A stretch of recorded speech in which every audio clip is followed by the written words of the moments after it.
Sebenarnya kita kena faham, apa yang kita ada hari ni semuanya sebab Tuhan izinkan. Ada orang pernah cakap macam mana tau?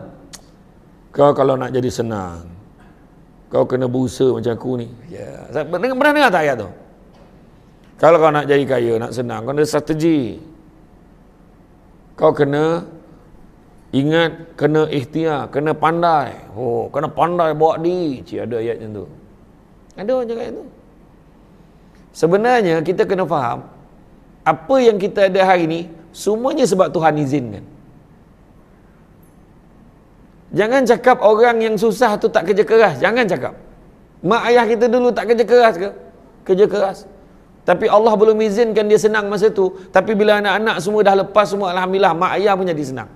Kita lupa, kita sampaikan tergamak cakap kejayaan kita berpunca daripada hasil usaha kita sendiri. Sedangkan kita terlupa, apa yang kita ada hari ini adalah dengan izin Tuhan. Tuhan izinkan.